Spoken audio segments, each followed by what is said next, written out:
Okay, Twitch should have sound now. Can like TikTok and Twitch hit all of us? Yep. What was that? Yorkshire. Yeah, clear on all fronts. We were wondering if Twitch and if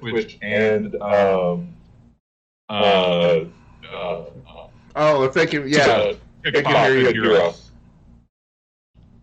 You guys on TikTok can hear everybody on screen, right? All three of y'all. Sounds okay, yeah.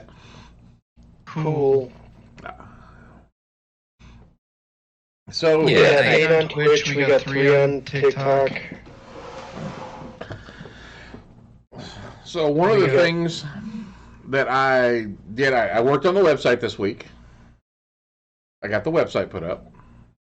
So we have an official website. It's not anywhere near finished. It's just a bare bones website right now, but it is themimictable.com. That is our official website now. So I got that finished. I worked on a little bit of stuff for some more product type stuff. I finished out the owlbear. So all of the little things that I was working on, I finally finished.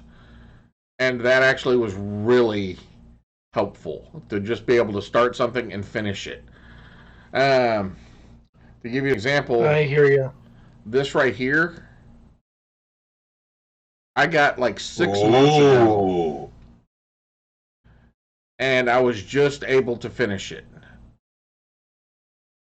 And this is from Thornless Rose. thethornlessrose.co.uk. And it is a leather dice bag. All you get is the parts. And I love the smell of leather. And you have to put it together yourself. So I had started on it when I got it, but just never finished it. And then, so this week I was able to finish it up, and I absolutely love it. Of course, after finishing it, I realized I need to redo the whole thing because I don't like the stitch that I used. But this will probably hold a good chunk of dice. Mm-hmm. Father Evil asked how much that was. I don't remember. It's been, I'm telling you, I did it on a Kickstarter. So, when I kickstarted, I got it like almost 6 months ago, physically to me. So it was probably almost a year ago when I did the Kickstarter. You know how Kickstarter goes. You know, you forget about it, and all of a sudden a package shows up at your door, and you're like, whoo! I'm still waiting for one that's hopefully mine didn't fall off the ship. I still need to put in my order for the Hero Forge when they were doing the when they were going for their Kickstarter for color. For the color, I can't find my email for it. I apparently deleted the email without thinking about it. But I kickstarted that one too. I'm a big fan of the Hero Forge. That's a lot of fun there. The bones, I would love to get the Reaper Bones set. You're not supposed to make noise. Oh.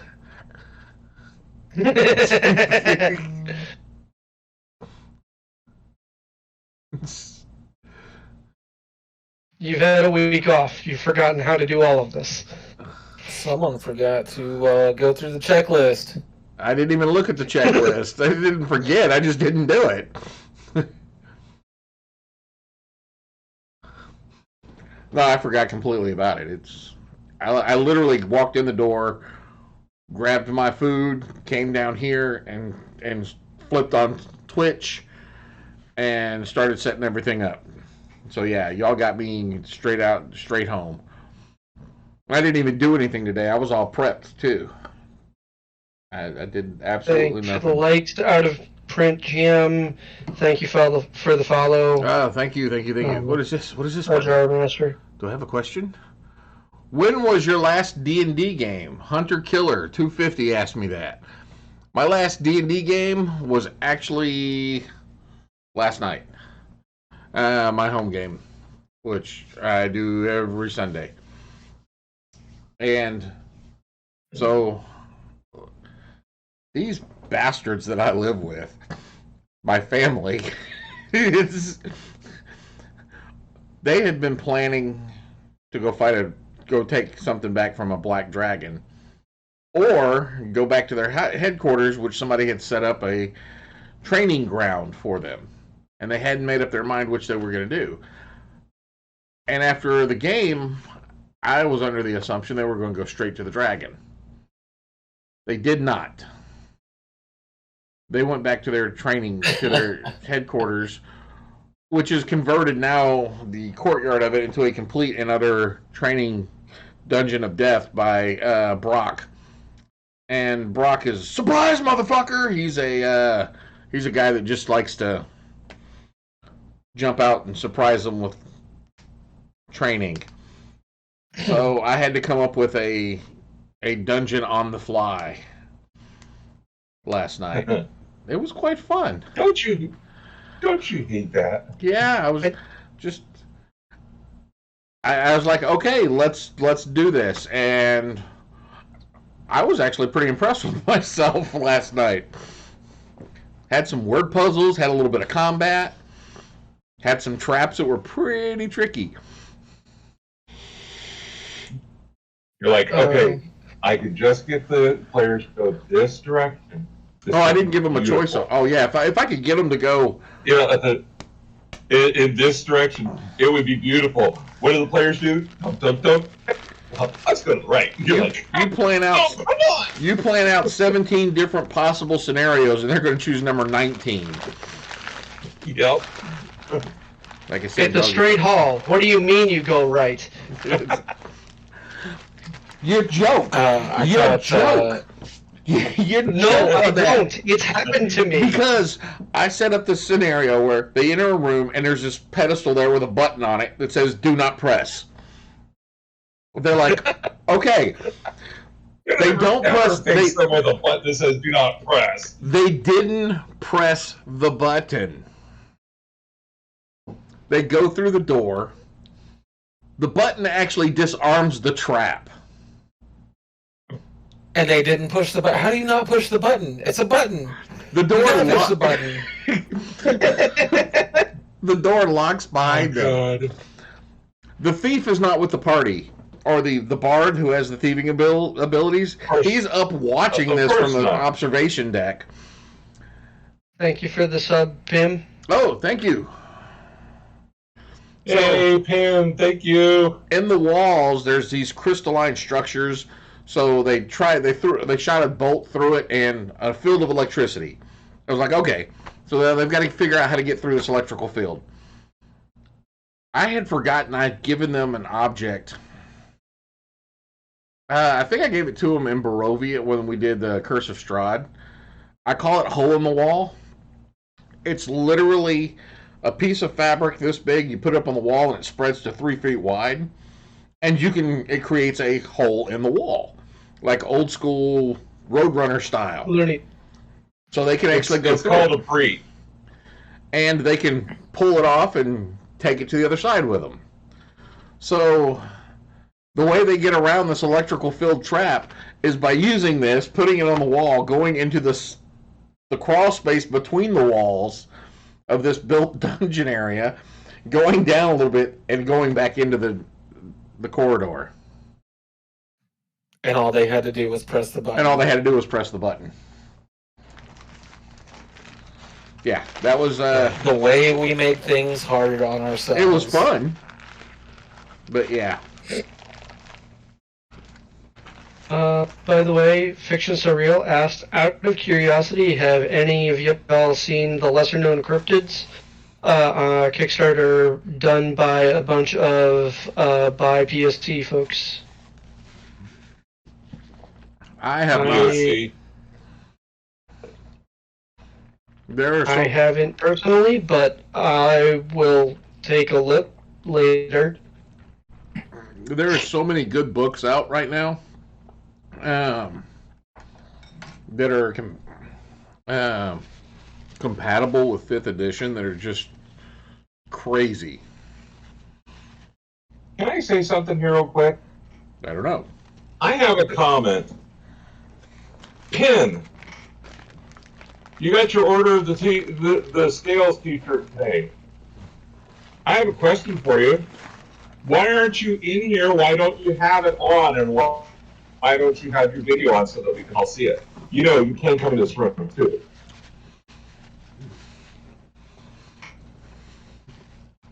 Yeah. I'm not wearing mine because it's dirty. Busted. I think you scared him away. My girlfriend. Yeah. Pin's response was sick girlfriend. Oh, 6 girls. Oh, hey, listen, okay. You got me there. There. The one excuse that gets you out of it. By the way, so that I can actually get a jump on it, what am I building for this so that I can, when things start to roll a little bit faster later, be in the conversation instead of with one headphone off and paying attention? So, in other words, what am I homebrewing for us? What is the homebrew this week? Thanks for joining us out of print, GM. Yes. Good luck. It sounds like if you've got to go deal with something, it sounds like it can be rough. Good luck. You nearly had a TPK. TPKs are always fun. I don't know. I haven't been given anything this week. I haven't even been on TikTok that much this week, so I haven't seen a whole lot to build out.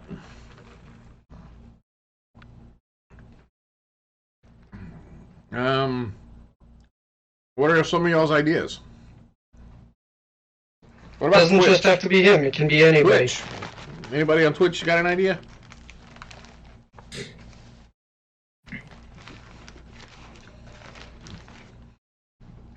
What kind of Twitch, TikTok, Discord, any of you. what kind of pain can we put Tormy through this week? Yeah, I've done like 12 mimics by this point. mimics are getting just unfortunately a little old. We don't have to do mimics. Quite. I've made a PC race. I've made a couple of classes. I've made a patron. Yeah, we've pretty much mimicked out everything. Pin says some sort of paladin. Ooh, how about Colonel Mustang from Full Metal Alchemist? That would be awesome. I think Oh, That is. So Colonel Mustang is pretty straightforward. A evocation wizard who specializes in fire spells.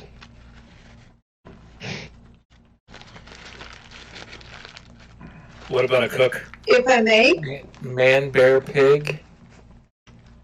I'm seeing paladin, some type of doppelganger hunter society. If I may. yes, Yeah. you may. How about something like a paladin rogue? Oh, Those kind of counteract each other, though. I know. That's why it makes it so interesting. Are you talking like a paladin that has a subclass that's like rogue? Yes. Okay. When the order doesn't want to be obvious about stopping somebody, they send that guy in to take out the target. Yep. Because sometimes you can't rely on rogues because they're a little, rogues could have a reputation. It's all sneak until it's time to thump. So here, let me add my sneak attack damage to it, and I'm going to smite as well. That should be part of that. I like it. Just wait until you see the feat that I found for Kinjar once I hit level 4. Oh wait, we are level 4. Once I hit level 8, I found a new feat for Kinjar. Oh goodness, what? Assassin. Adds your dex modifier plus your initiative modifier and doubles it and adds it to your damage. Now, with the right feats and the right other things, I've seen some of my characters get up to a 15 bonus on their initiative. So you get that plus your +5 dexterity, that's 20. You double it, 40. You're talking about someone who can go up and 1 point hit you with a smack across the face, and then add 40 points damage onto it. Oh yeah. 41 points for a slap. Ow.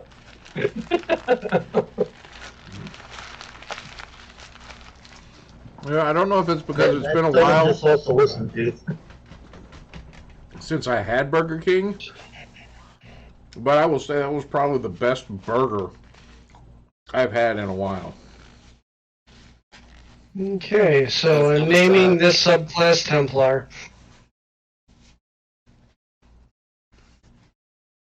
All right. I like that concept. Yes, the Discord server is amazing. Come and join us if you're not already here. Yes, come. I was looking through feats. You know what we could do within the order? Just animated suit of armor. Just an animated suit of armor in the order. That might be interesting. In reference material, they did the Templar that was sneak attack and everything in Assassin's Creed Rogue. So that has some source material for you.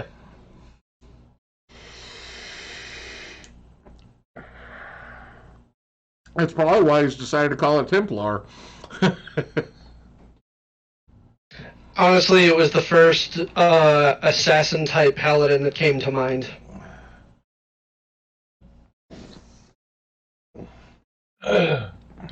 I saw a feat on here, and basically it says temporis. It's like, oh, you can adjust time as you please. That's all that was in it. That's the only sentence that was in it. I'm like sitting there going, what? Yeah, so I could just. And now, the prerequisite says that you have to be level 17 or higher to use it. But still, I'm like, okay, so I've got a level 17 character who can just like stop time. Oh, I want to step into the future or the past as they please. Yeah, some of those don't sound like they work right. Some don't look like they were thought out very well. They were probably wobbly, timey-wimey. Yeah, they were probably put in for like somebody's homebrew game. Yeah. That's it.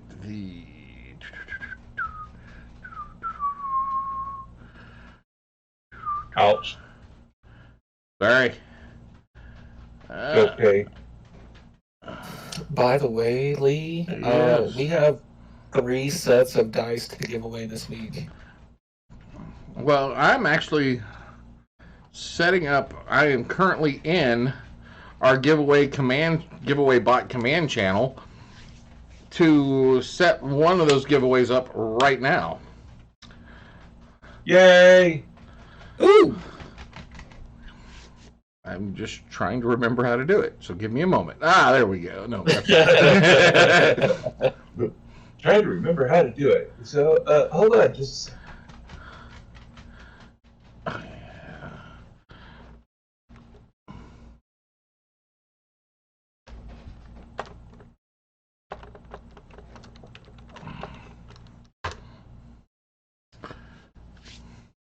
Now here comes the fun part. Gotta remember to put the dash in. Because heaven forbid you don't put the dash in and you don't spell it properly. Right?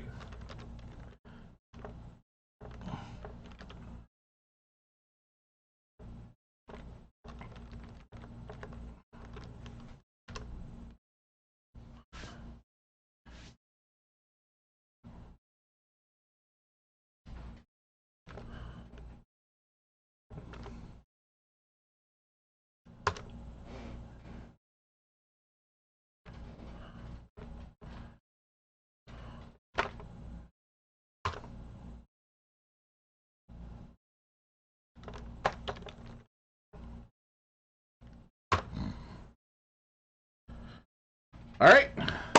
So, for those of y'all that are on TikTok and Twitch, you have to come to the Discord channel, and you can go into our giveaway channel.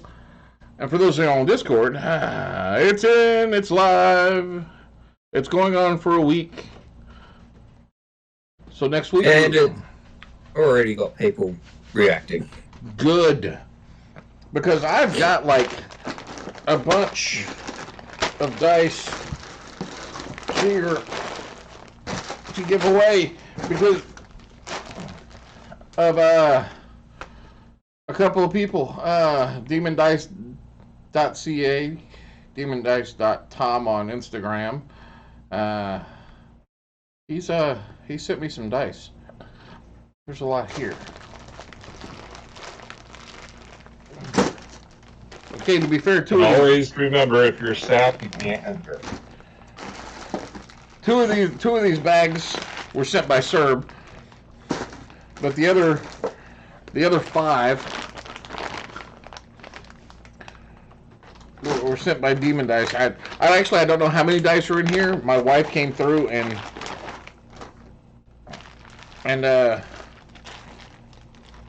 went through the dice, so I don't know what else she may have snagged a pair. There's all kinds of dice. Go ahead and tell everybody what they need to do again. You need someone flagged. Huh? What? So you need to enter to win the dice. You need to come to the Discord channel, to our Discord, which you can follow the link from there.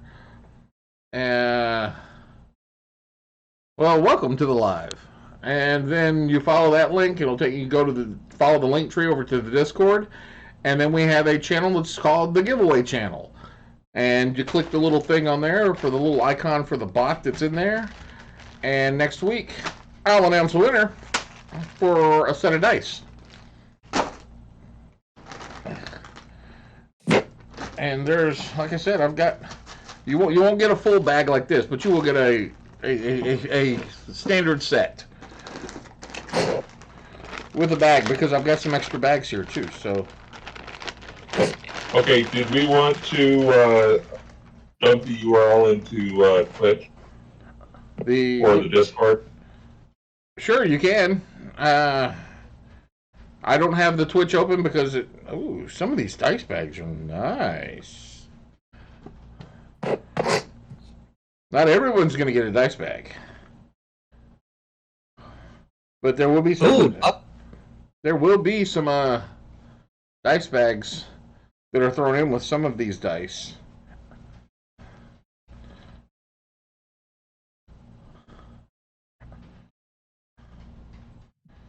Have we hit the next 1,000 for the next big box giveaway yet?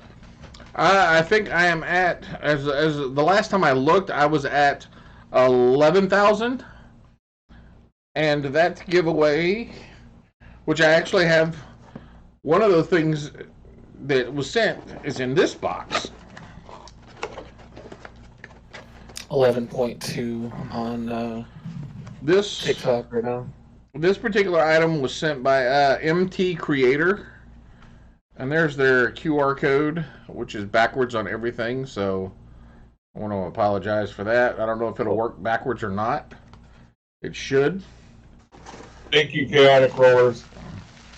Chaotic Rollers, what did they do? What did they do? You're welcome. What did you do? They put the Discord thing in there. Ah, thank you. Yes, I put your Discord up there for you.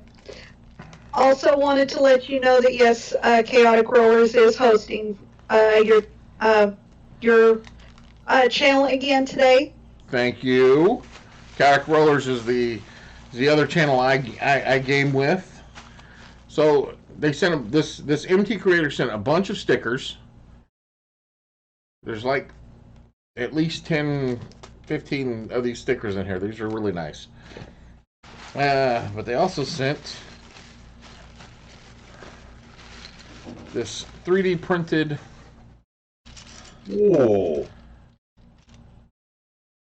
dragon. Oh, that looks nice. It's pretty cool. I've been That playing. is fully articulate. That's nice. Oh yeah. It moves, it wiggles, the wings go up and down. Sorry, for some reason I could see one of my cats dragging that down the hallway by the tail. That's all you would hear. Hey, look what I found! Oh god. It's been something just that I've had it out here on the table, just fidgeting with it because of it's so flexible. You should have had it laying on the table last night when everybody came down to play. Well, I did have my other dragon on the table. Did they get scared at all? No, I had this one on the table. Well, no wonder they didn't go to the Black Dragon immediately, went back to the training room. But this is not a black dragon. This is a red one. But yeah, they actually fought beside the black dragon the week previous, and now they're paid to go get the item that they let the black dragon take. They're being paid to go get it from the black dragon. Backstabbing duplicity. So much fun. So much fun. Party's working both sides. What happens if they get caught doing that? Well, what's funny is they are also basically they've been marked for special jobs by the king. Not quite like OTS style, but they're still when the king needs a job done, the king actually told them when they were put on this job that he doesn't really care if the job goes well or not. They don't have to worry about it if they fail, because he didn't like the guy he owed a favor to. So they let the job fail, and now the guy that they failed has paid them to go get the object back from where they allowed it to go. So it's been a lot of fun. But anyway, that's going in the box. The other items that are going in the box are, of course,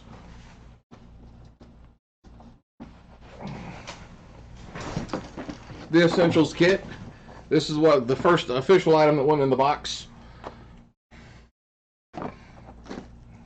And then this was given by the GameStop, Game On in Saginaw, Michigan. They donated this, which is a Magic the Gathering D&D notebook. It's got graph paper in it, and I had purchased one of the collector sets for the new D&D Magic the Gathering cards, and that's in the box. These are some really gorgeous artwork. These are going in the box because there wasn't a mimic in the deck, so if there is, I couldn't find it. But I love it because of the old artwork that's on some of the cards in the collector set.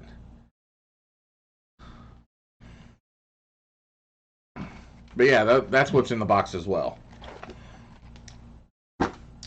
So we'll see what happens when I hit 12,000. Something else will go in the box. There we go. Something nice. I haven't picked it out yet, but I may let our Parliament decide what goes in the box next.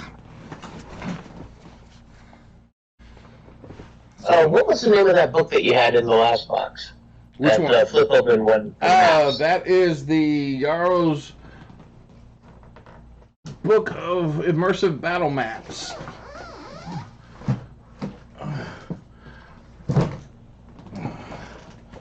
That would be in this book.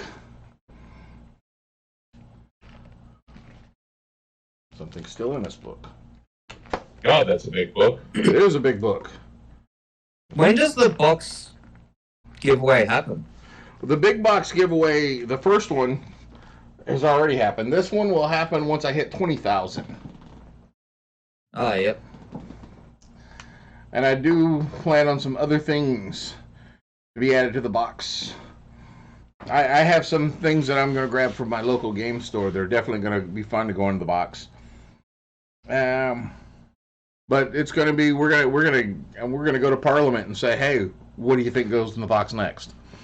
So if you're in Parliament, start planning that out. Yeah, I'm gonna have to think about that. I want some really cool ideas. Me. We can't put you in a box. Oh. It's Well, illegal. They really frown on putting people in boxes and shipping them places. Actually, believe it or not, it was once legal to ship your child. I'm not surprised. All you Those had are to do called it. buses. Huh? Those are called buses. No. They're shipped everywhere They have every actual day. pictures. They have actual pictures of mailmen with children, because it was actually legal at one point in time to ship your child from one place to another via the postal service. Ah, those were the good old days. Right. There weren't any child labor laws. It's Exactly. People were clearly idiots.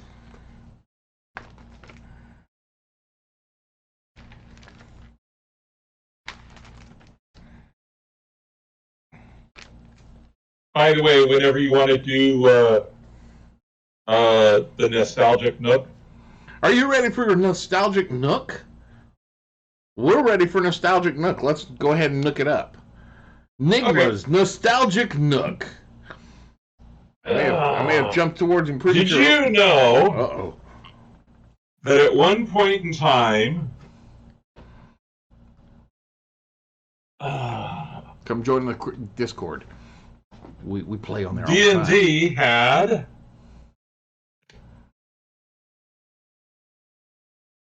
character and item cards. Oh. Advanced Dungeons and Dragons 2nd Edition. I didn't know 2nd edition had cards.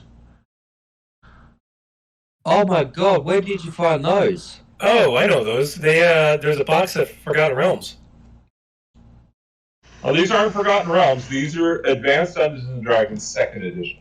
Not Dungeons and Dragons 2nd Edition. Advanced Dungeons and Dragons 2nd Edition. But they've got all kinds of different cards and items and things like that. And some of them have foils. Some of them have you know, Here, I'm going to get the glare off it from that monitor there. That should probably help some. Oh, those are nice.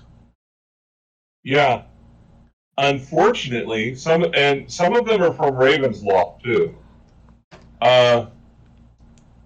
Raven's Loft, Greyhawk.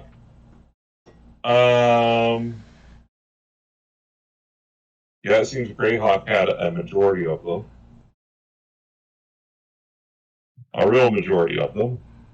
Well, that was the default setting at the time. Dark Sun. Let's see here. Dragonlance. I did not know Yeah, all these these existed. cards. All these cards. Oh, and there are a Forgotten Realm. I'm sorry. I didn't mean to tell you that there wasn't, but there are Forgotten Realm ones. But yeah, I got a whole entire collection of them sitting here. And unfortunately, Lee, I would send them to you, but these were given to me by a special friend of mine. And if I was to actually send them to you, she would probably pre-divorce me, even being her fiance. So I can understand that.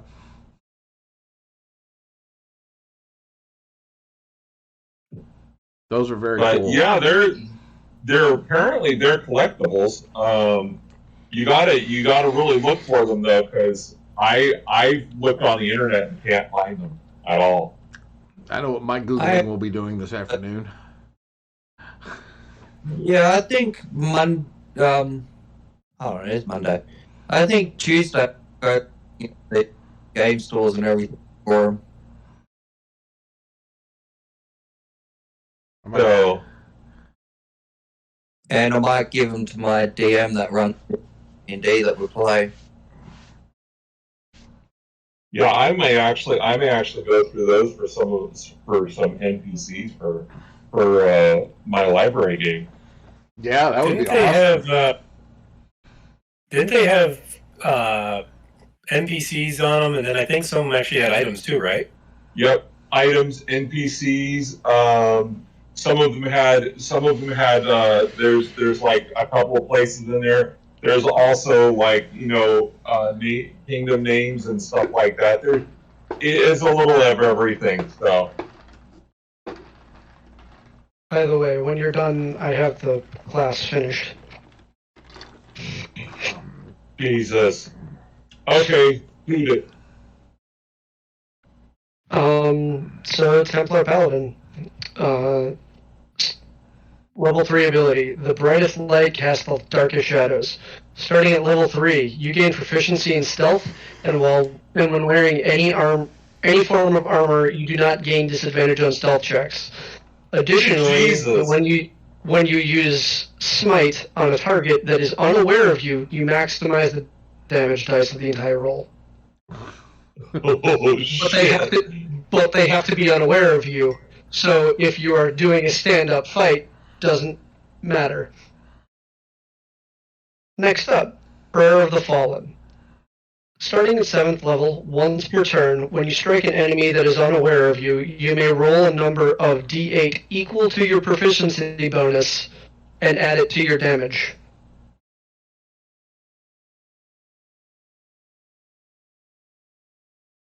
Wait, say that one again? It's their version of sneak attack. Prayer of the Fallen. Starting at level 7, once per turn, when you strike an enemy that is unaware of you, you may roll a number of d8 equal to your proficiency bonus and add it to your damage. Oh, that's nice. Mm-hmm. Next up, Armor of Shadows. Starting at level 15, you gain advantage on stealth checks even in heavy armor. Additionally, when you are in darkness, you and your allies within 30 feet gain an AC bonus AC equal to your charisma modifier minimum of 1. Whoa. And in other words, if they've got a 20 charisma, everybody within 30 feet gains a +5 to their AC. Because they're hiding. Yeah. Whoa. Unnerving Agility. Starting at level 20, you gain proficiency in athletics and acrobatics. If you are already proficient in either of those skills, you are granted expertise instead in that skill. While wearing armor, if you are forced to make a dexterity saving throw, you may expend 10 points from your healing hands pool, and you will only take half damage on a failure or no damage on a success. I think you just made Paladin fun to play. No shit. If you smite during a critical hit, you may expend 10 points from your healing hands pool to force an enemy to make a Constitution save, DC same as your spell saves, as part of the attack. If you do so and the enemy fails the save, they become stunned for a number of rounds equal to your Charisma modifier.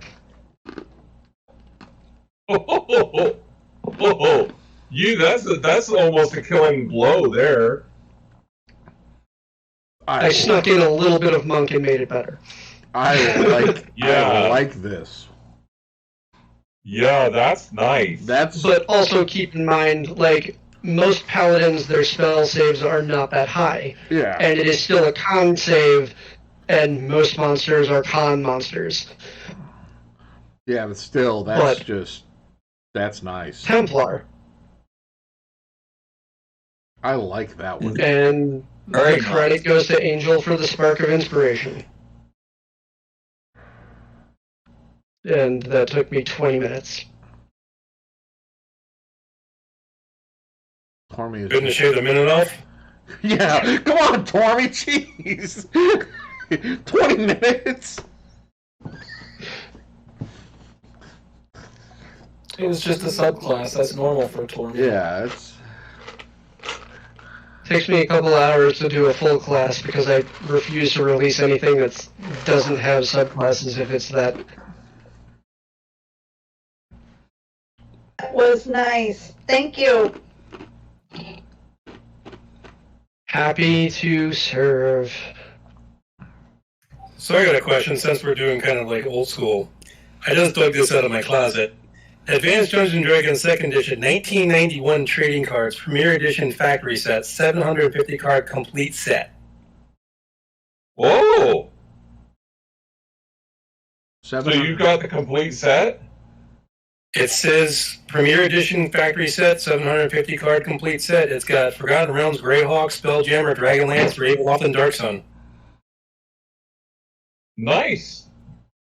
Very nice. Would Big Man Lee like to have the box? Are you offering to send those to Lee? Absolutely. I'm not going to be able. Okay. His address is. Hold on, I will pull up my own shit. Oh, wow. Since I don't think Lee can remember his own address right now. The box is in pretty good shape. It's corner's a little beat up because it's been sitting in my closet, but I just pulled some of the cards out, and like, for example, on the side it has Alvadar, Red Dragon, gives his armor class, Thaco, movement, hit dice, alignment, size, intelligence, combat, and a description.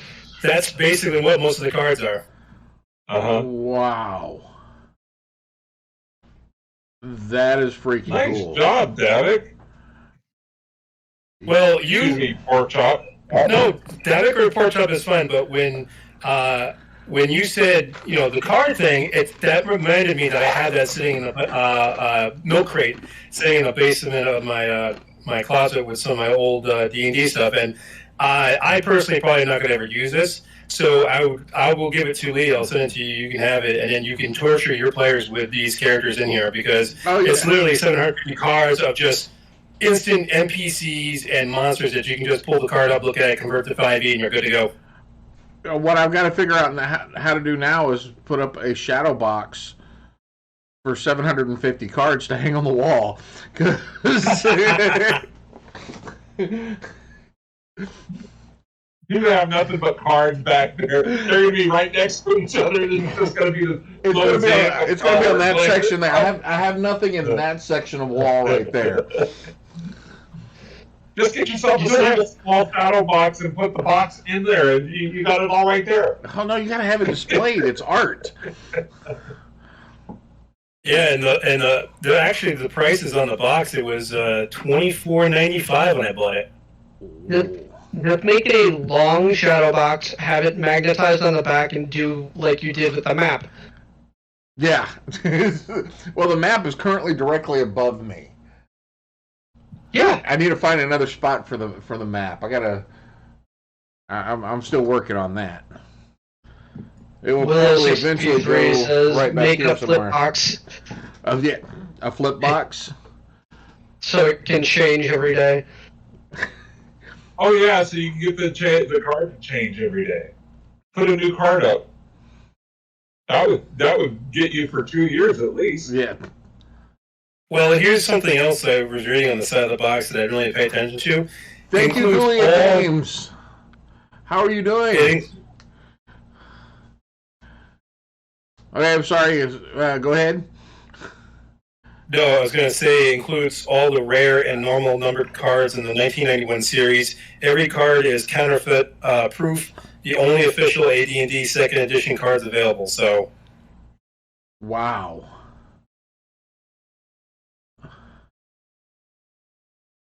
That set may be worth quite a bit of money. Yeah, you might want to double check before you send that out. I mean, I would hate to. I mean, I'm not going to sit here and tell you don't send them, but you might have some cash there, and I would hate for you to send those and miss out on that, because I would love to take them, but still, that could be worth a lot. I'll do a Google search and see what they say. Because I wouldn't want somebody to be out of that. If you could sell them, I would recommend that first. You know, but if you can't find anybody to buy them, you can send them to me. I'll be more than happy to take them.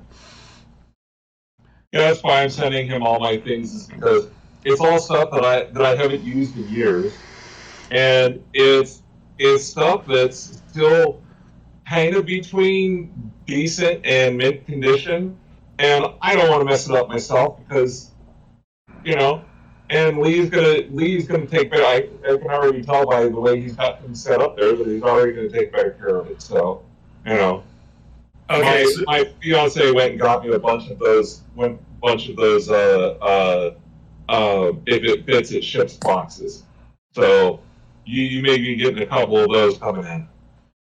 I just looked up on Google, and it's listing it for a used $75 for a used set, $200 for probably when it's still in plastic. So I'm not sweating $75 if someone wanted to buy it. I don't care. Well, then I'll be more than happy to take them, sir. Someone just give me his address, link, private message or something like that, and I'll get it shipped out to you. I got you, man. Yeah, because I can't remember it. I don't put. I mean, I know where I live, but I don't put my home address out there. You know, there's some weirdos on the internet.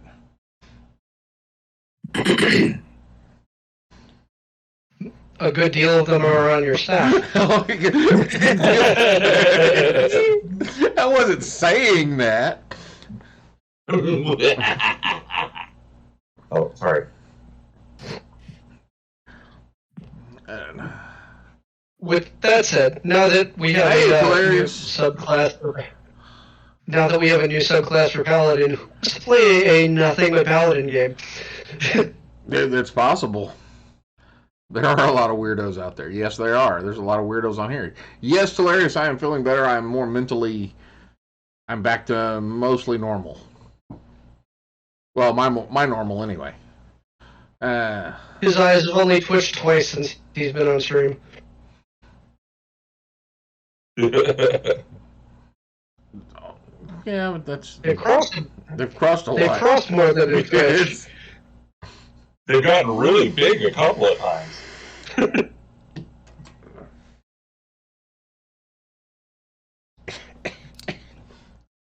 bright in here. You need an all-house fan above you that sucks the smoke out. I don't know. Any fan on sounds like I'm in the back of a pickup truck. No, you just need a pipe next to you that pipes it back down onto the table in front of you. There you go. Now, there was a few times when I was running the Ravenloft campaign that when I'd have it set up and they'd come in and I would vape and blow it out over the table to give the fog effect. Fog. Yeah, just that. You know those tubes that are that you spin and make a weird sound, whistling sound? Yeah. You just need one of those. just use that to blow more smoke out of the. Well, we're still about where we were before. We haven't cashed out anything this week yet because I'm waiting. Oh yeah, so a couple of people that are going to be getting some things soon from Patreon. I had to wait till those went through. I wanted to wait till those went through to make sure the Patreon shipped them out on time before I collected from Patreon this week to divide it up, because Patreon will put us a little bit closer to our goals on the new computer. Yay! So slowly but surely we're getting there.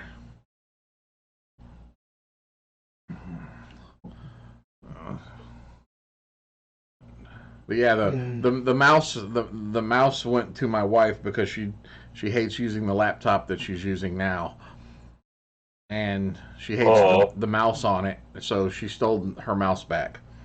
I thought I had another one, but I haven't been able to find it yet. So you were mouseless? I am mouseless currently. Well, that's not good. But it's a touchscreen computer, so that helps a little bit. Yep. Where's your most recent dice you bought? The most recent dice that I have bought has been this set here.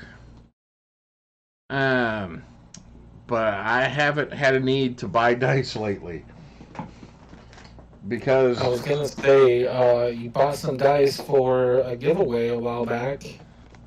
Yeah, yes I did, which I still got to get that one out. Yeah, which I came downstairs the other night, and I had this dice sitting in front of the computer with the address tucked in behind it, so I can, sitting there so I could remember to pull it out. And I sat down on the computer and I looked down. The address is sitting there, but the dice are not. I looked over, and my wife goes, "What?" And I'm like, Busted. "Those don't belong to me. Give them back."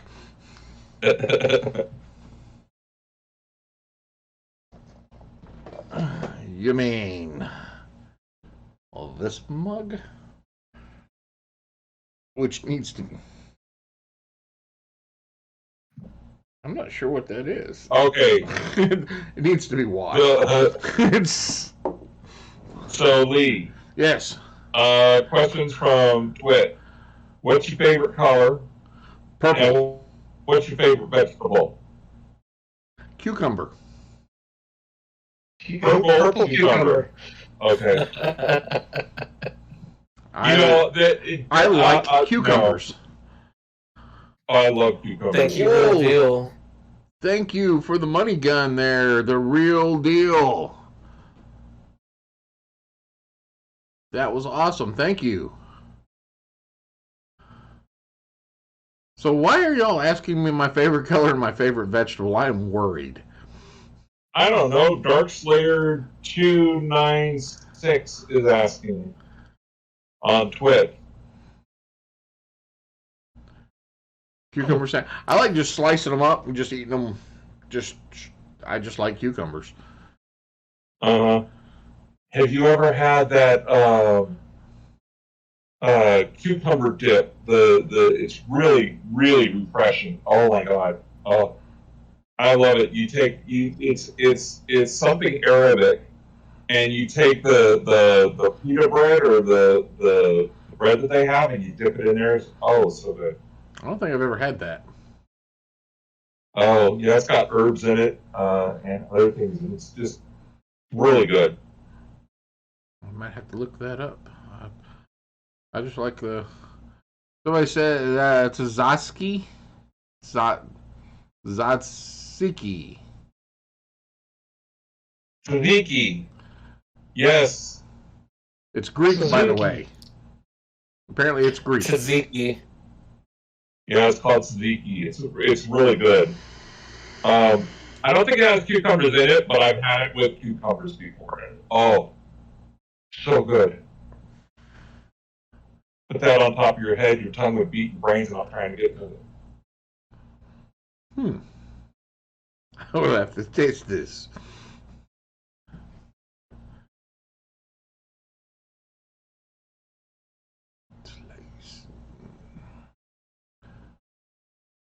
So, did I miss anything else this week? I ran my first game this week. What? Yeah. Serve, you're an official DM now? He did really good too. I did a mission for Order of the Scale this week. All right, well, thanks, Ray, for stopping by. You did a mission for the OTS? Yep. It was a spy mission to gather some information on the blue bands. Interesting. Mm-hmm. They happened to interrupt a meeting of blue band captains.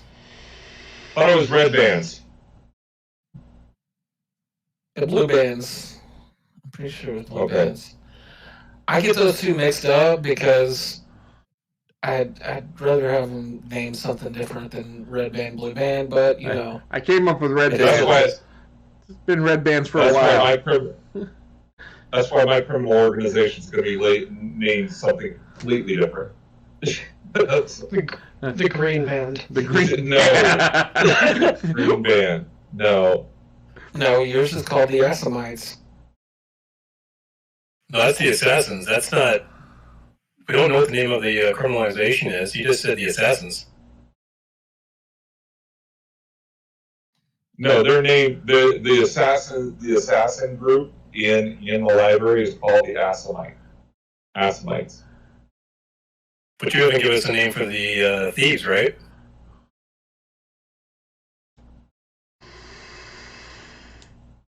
Okay, let's continue because you're confusing me.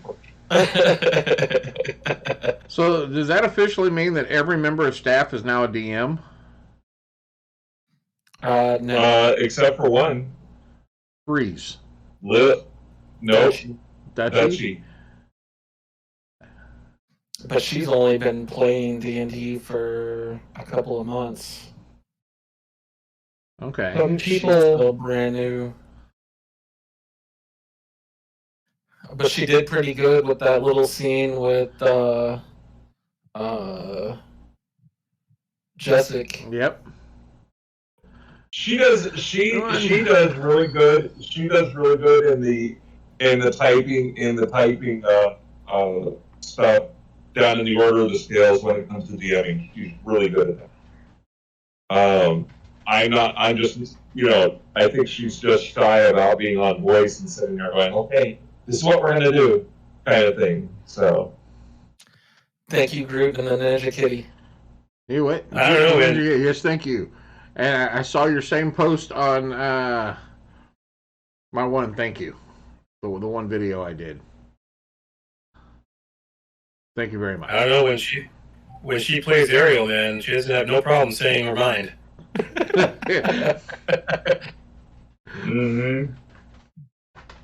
As long as I've known that she has never had any problems sharing her mind. You got a question on Twitch? Zeo Gaming TGT. What's y'all's favorite monster and why? Do I really need to answer this?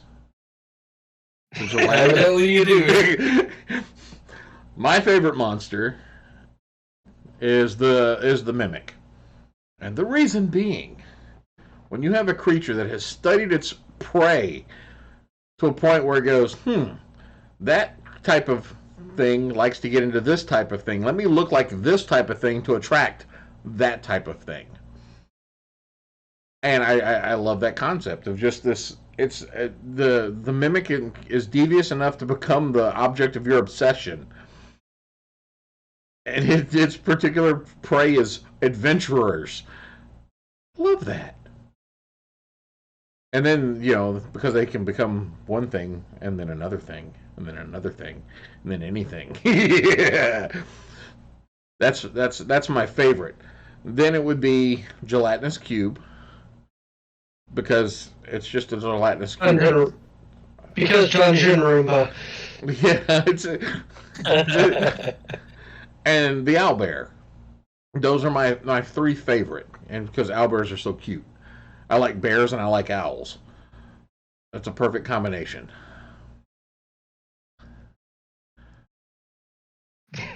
You just like messing with your players and giving them trust issues. Oh, he definitely gave us all trust issues when he told us that from now on there's going to be a mimic in every campaign he runs. Yes, somewhere. Y'all may not even come across it. But there will be a mimic. I got him back for it. Huh? I got you back before you hit us with that, because I got you with trust issues before you even got into the mission. Yeah. You were freaking out over pebbles. Pebbles in a perfect line. What is it? That wasn't me. Across the street. That was the other guys. I was falling asleep at that point.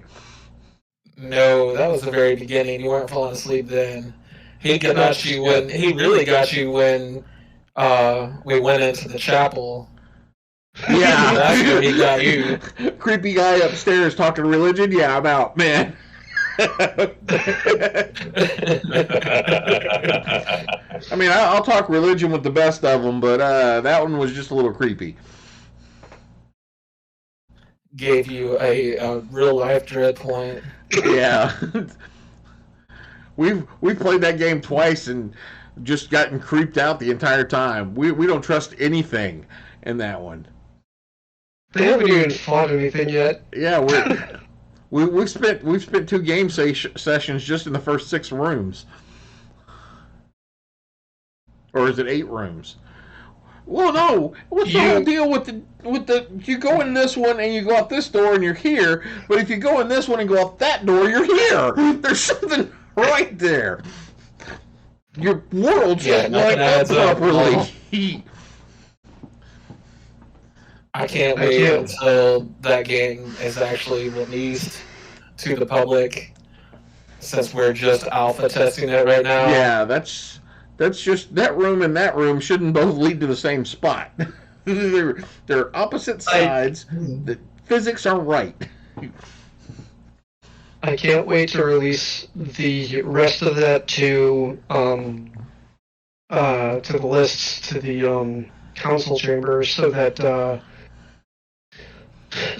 all of you can start running that at different levels for other tests people. for it. Oh, I can't wait to release it, so I'm going to drop it on my home players. Right? We're going to test that bad boy. Oh, yeah. Dude, if your players are really, really, methodical about everything they do there, and you do a fast-paced leveling, you can go from levels 1 to 20 in that place. I don't do fast-paced leveling. I make them. I think y'all level up faster than my home players do. Well, that's mainly the because sergeant. we run 3 games a week now. Yeah. Yeah, 3-4 games a week.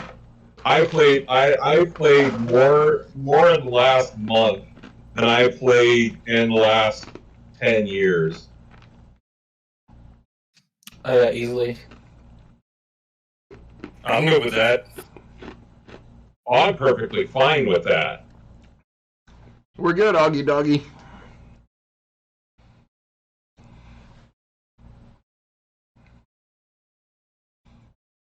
Yeah, Oh god. what? Alpha Kenny says mimic bed and an inn. Best trap I've ever used. In one of the games, in Mimics are fun. the one game that I play, in one of the games that I play in, our first boss fight was a mimic bed and a mimic safe in a room in our house. 3 of us got eaten. We all survived in the end. Mimics are great creatures. They're low enough CR that you can throw them pretty much anywhere. But I like to, you can bump up the difficulty of them to throw it, easily bump it up, to throw it against any level, any party level. And I like that about mimics, because you can be, all right, you're in a room, and you don't see anything, it's just furniture. And anything in that furniture in that room can eat you. I love that. it's just great. I think what we'll do during one of the games that we run, the Mimic Island game. Yes. Mimic ship, CR-19. At some point we're gonna run a Mimic Island. Welcome to Mimic Island, and as the players progress, there will be more and more mimics, and I think we're gonna run that. We're gonna probably do, I think, a donation thing on that. Zeo Gaming TGT said he's working on a mimic house right now. Mimic houses, mimics are so much fun. Mimic saddle and a stable. That's not where I want a mimic to be. But yes, between you and your horse. Precisely. The Mimic Island, I think we'll do it up for every $1 donated, we'll add another mimic.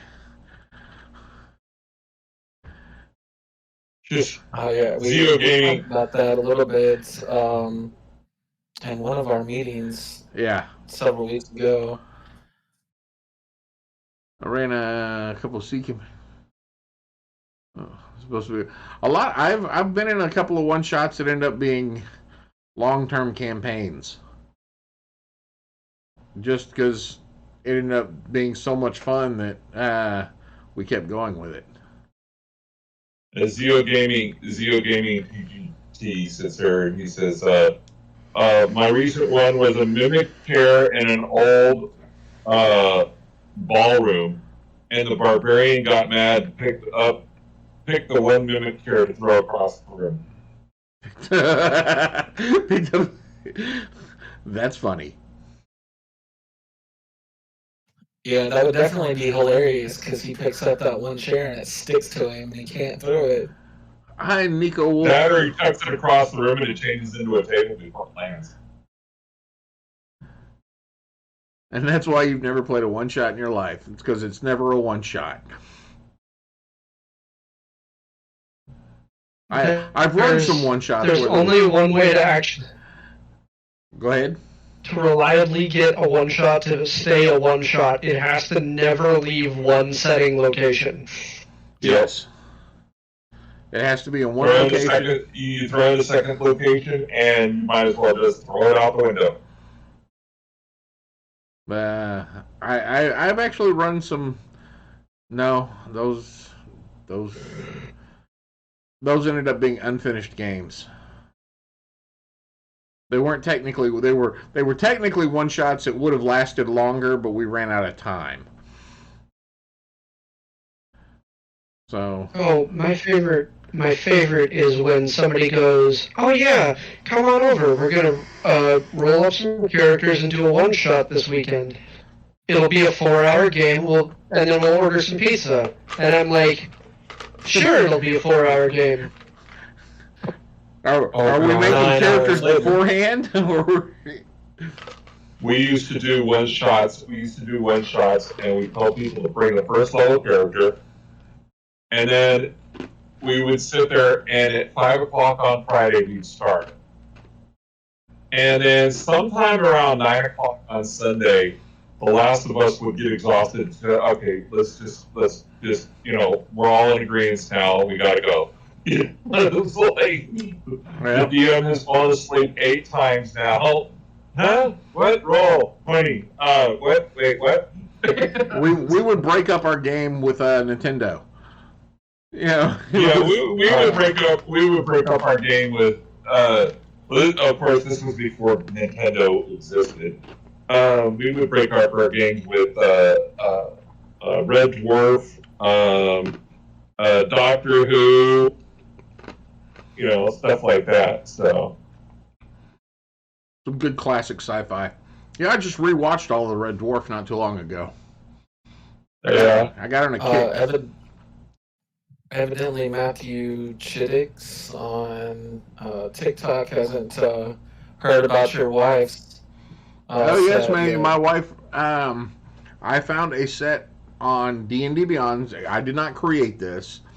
But if you go on DMD Beyond and look in their homebrew section, you will find something called an armor mimic. I gave one of those to my wife. She named it Clarence. She feeds it once a day. Clarence actually got her out of a pit trap over the weekend, over this last game session. She was trying to figure out how to climb out of it, and me and my kids both looked at her and went, "You have a way of climbing the walls." She goes, "Oh yeah." She keeps forgetting the special abilities that the armor allows, other than just being a mimic armor that she feeds. She forgets its pods, its adhesion, all of that stuff. Yeah, we need to get Lily Bay some of that, because when she goes into bear or panther mode, she's kind of stuck without armor, so. I don't know how the mimic armor would react to that. That's an interesting concept. I mean, there are plenty of animal bardings out there. Yeah, they have armor for both bears, big cats, elephants, rhinoceros. This is real life stuff. This isn't Dungeons & Dragons. This is actual real life stuff. I would pretty much rule it for anything that doesn't have a fly or swim speed.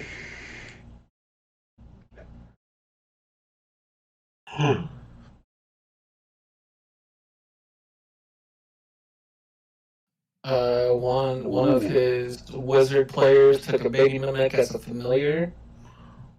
My character in our Black Door game that we do on Tuesday nights has a Memcat as a pet that follows him around and fights with him. When you remember it. When I remember it, yeah. And then we've got Bob. Yep, Bob is part of the Order of the Scale now. Whenever we have to go into defensive mode, Bob becomes the gate.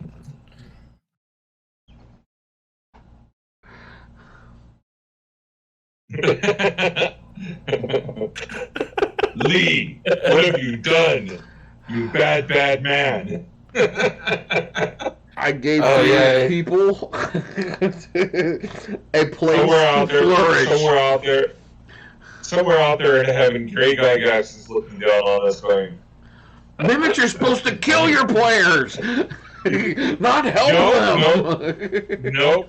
I can go get the Dungeons and Dragons. I can go get the DM's guide where it says the very front. Just these books are just a framework.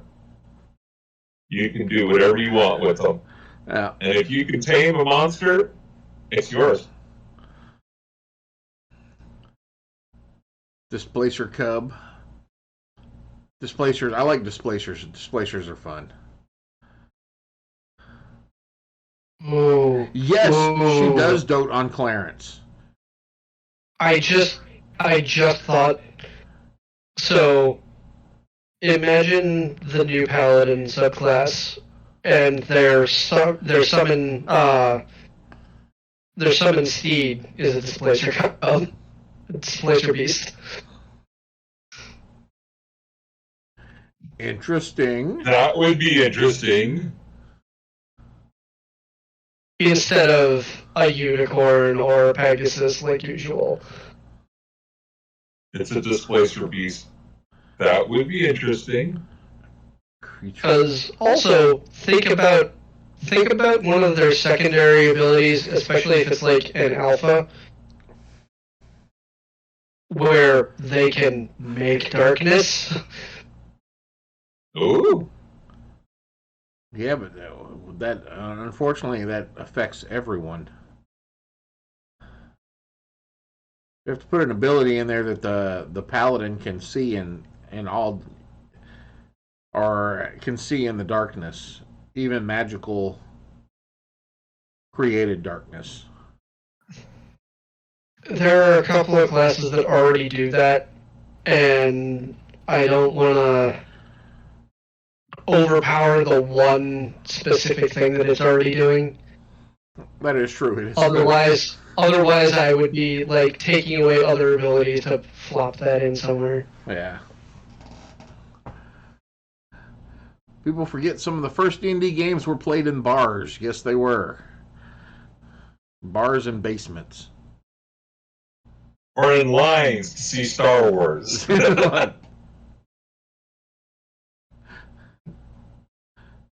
Garages, the alley behind a pizza place. See I played. I'm trying to think of the strangest place I've ever played D&D. All right. What do you got, Nigma? No, you go ahead. You go ahead first. You go ahead first. I don't know of the stranger. I mean, I've played probably in a convenience store. Played it in the Circle K. I played it in the fridge, in the beer fridge, of not a Circle K, but of a Safeway one time. That was really nice because it was hot summer outside. We were inside, and drinks were just like right there. We were employees. Right. We were playing with an employee at like 3 o'clock in the morning. Yep. Weirdest place I ever played, breaking all religious laws that there can be, was in a small mosque in southern Iraq during Desert Storm. Yeah, that would. That's a little weird. Well, it was blown up. It technically wasn't a mosque anymore, but Matthew Chiddix actually played in a landfill. I played in a bear cave in a national park. It's amazing what you can find for pieces in a dump. I imagine so.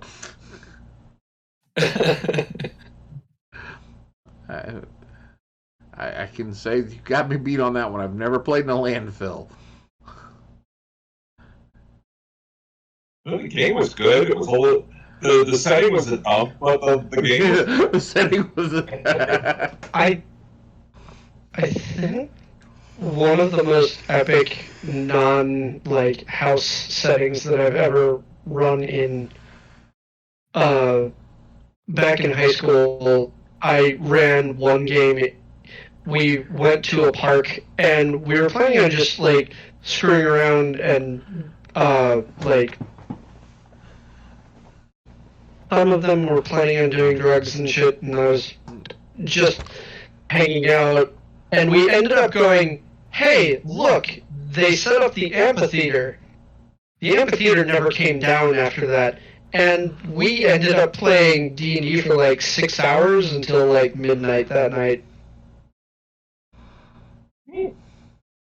Nice. at a car show. I don't know if it really counts, but I did play Dungeons and Dragons in the middle of a medieval recreation group one time.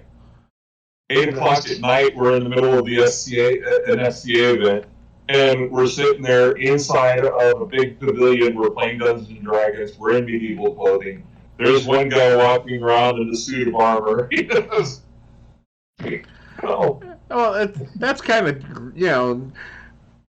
I pretty much take it for granted that I could throw a stone and hit a D&D player at a Renaissance festival or any of those SCA events or Amp Guard events or any of those. You could just point and spin around, close your eyes and point and end up hitting somebody who's got a character somewhere. Believe it or not, in SCA, Dungeons and Dragons isn't that prevalent. I think there's probably 1 out of every 10 people there play. Hey, Augie Doggy, if you're still having trouble finding people to play after character creation, come to our Discord. We are happy to have more people to play. Just follow the link. It's here. To the link tree to the Discord. We have an amazing RP section on there that's run by an amazing staff that we have. There are games going on all of the time. You will have one of us. I'll give you fair And warning. I'd also point out. Go ahead. I was going to say I could give you fair warning that once you do go on there, if you don't play a lot, you may want to mute the server at some point because you're going to get notifications all the time. I'll also put out there we have a Looking for Group channel that's for more than just 5e D&D. It's for other games as well. And several of the DMs are also looking to run other game systems than just 5e. White Wolf, right here. Oh, When are you running your White Wolf? Huh? When are you running the White Wolf? As soon as Lee and I get figured out about it, because he wanted to know what version, and I never got back to him because all my stuff's digitized and I can't find it. I'm an idiot.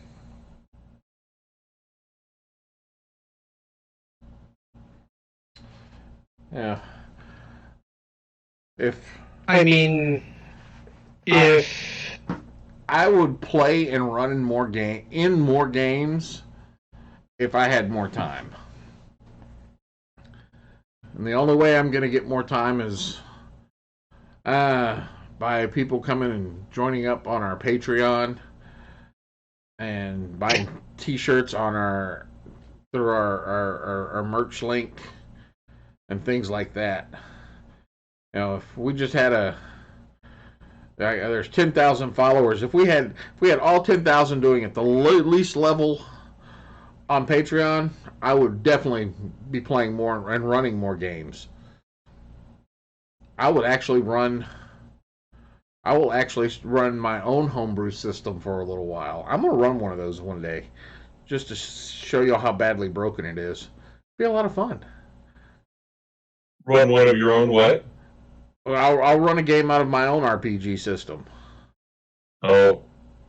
In my own world. he has it in the links area. Fighters and Mages Not and the Thieves, link. oh my. 19 He has it 19 right. character classes. He dropped an earlier version of it in file sharing up in Free Thought. Yeah. I might run that one. It's fun. Yeah, this is the werewolf and stuff that I have is all from 2001. That might still be the edition I have. I don't remember. I know most of mine were late 90s.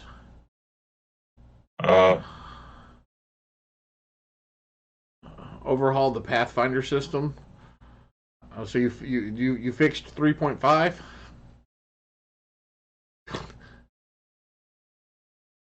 Listen, I did an overhaul on 5th edition at one point that, in a way that is more similar to the character build and character advancement of White Wolf than it is D&D. I'll be right back. I gotta get some water. Oh shit! I almost fell down. That's not good. Don't do that. It's bad for your health. Yeah, no kidding.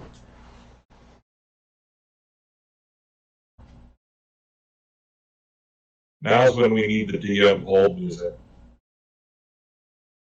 I ran a commercial break like 15 minutes ago, so I can't run another one for another 7.5 minutes. Right. I would be running a commercial right now.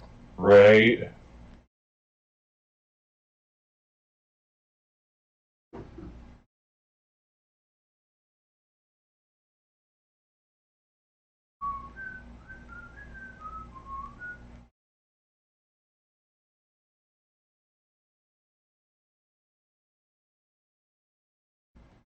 I got a feeling it's going to be another big party in the RP room. Probably. Oh, yes, that got a little crazy. There was only one glitter bomb. Yes, and the captain was super pissed about that one. Do you know how happy I was to see him get called in the office and get dressed down? I was like, yes, finally, someone besides Davik, yes! Oh, y'all two aren't the only ones. Skaddish has as well. None of my characters have gotten dressed down yet. Not by the captain. I mean, you know, Yuki had some explaining to do this morning when she turned Potro into a giant fluff ball. That's because your characters are cute and they have a way of, like, puppy dog eyes their way out of situations. Oh, it's Kotaro, no big deal. Oh, it's naked halfling Yuki, no big deal. Naked halfling. Yes, the commander probably would have been pissed about the glitter bomb going off in the mess hall too. Yeah, in fact, the commander's going to make a note of that. No more glitter on base. Oh, well, okay. I'll just keep a large supply of glitter bombs just stuck inside of my secret door to the library. It's technically not on base. Next person that sets off a glitter bomb is getting fed to Bob.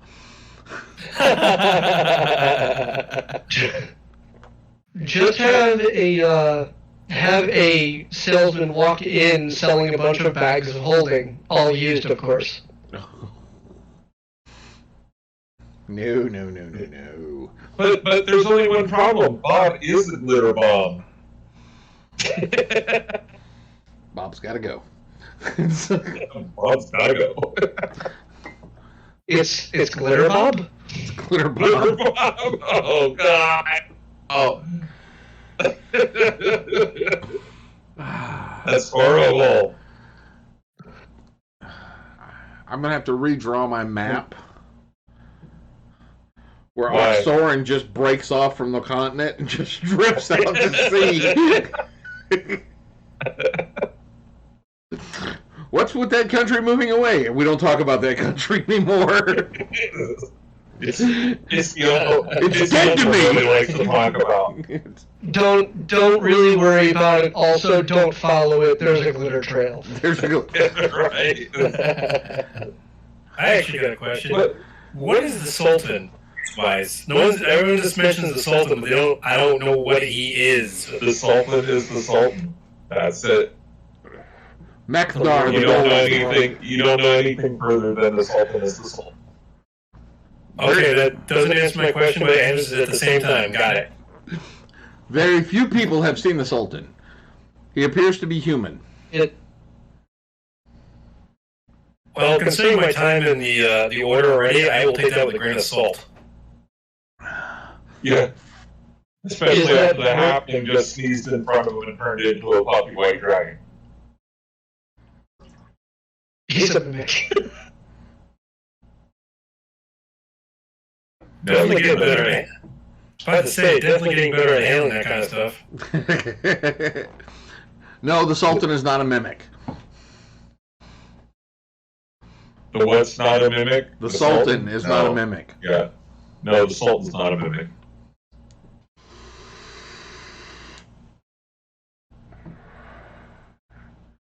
He's a long line of Macdars. Oh, later, Zio. Falcon Punch.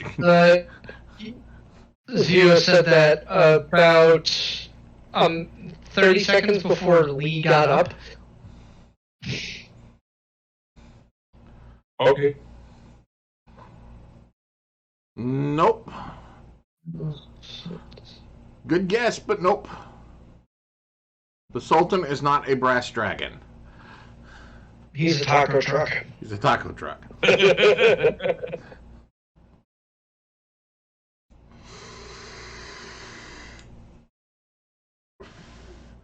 Yes, but it is the city that they play in on is the capital city of Hasek, which is the capital of Oxoran, and Hasek is one of the larger oases in Oxoran.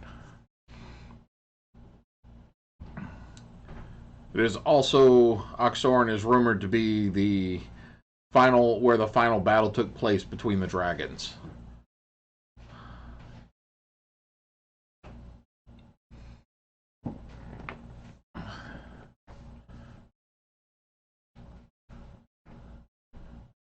TikTok keeps kicking you. TikTok sucks sometimes.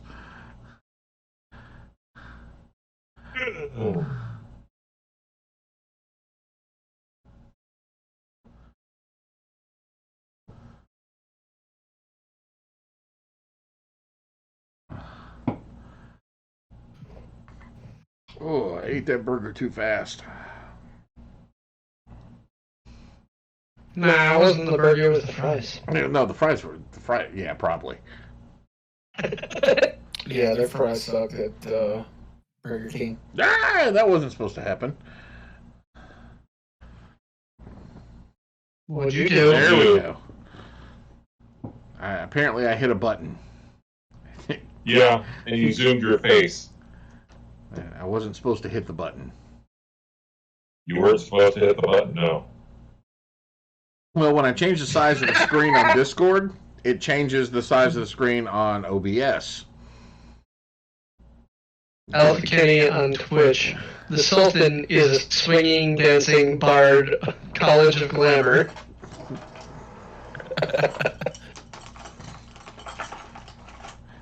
I'll accept Dangerous.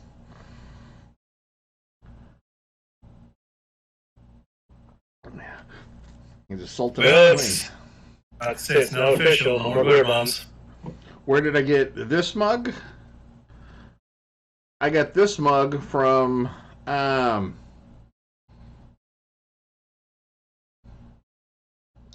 is it? It's that Halloween store that opens up every year everywhere. Spirit Halloween. That's where I picked this up.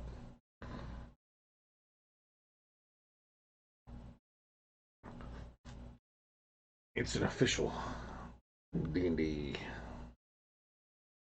mug. And Is it a metal insert or a plastic insert? metal. Good. I need to get either a metal or a glass insert for a cup thing that I have. I don't know where to get them though. I found some on. I did a search on the internet because I was looking up some for Freeze for his cups that he was doing. And I found some on the internet. Yeah, they're just a little. Yeah, unfortunately, this is kind of custom. It's literally a goblet with a lid that goes on top of it. It looks like, you ever see the Catholic priest walking around with the glasses of wine that have a little lid on top? Yeah. And everything. Yeah, that's what this is, basically. Okay. Now you might have to find somebody to make you one. Custom, yeah.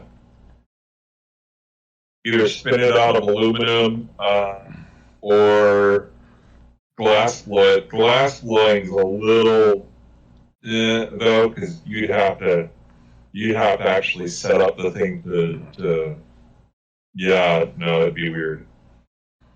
Well, I guess if you made a mold first. Yeah, if you made a mold first. Years. Metal is great, especially for beer, but soda is best in a glass. I like soda in a bottle. I like beer in a mug. But I can't have beer anymore. But I can have mead. As long as it's traditional.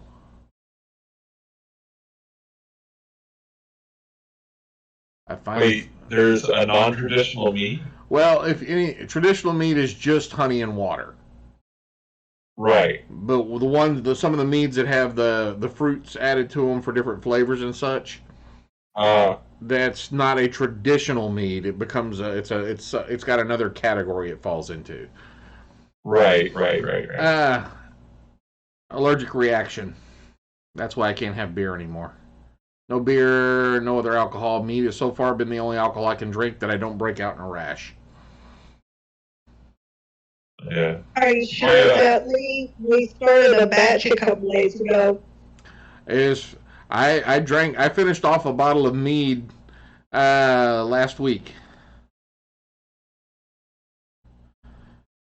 Okay, send your address and I'll see about sending you some. I got you. Is meat good? Yes, meat is very good. I like it. I like it warm, room temperature, like you're supposed to drink it, whatever that room temperature may be.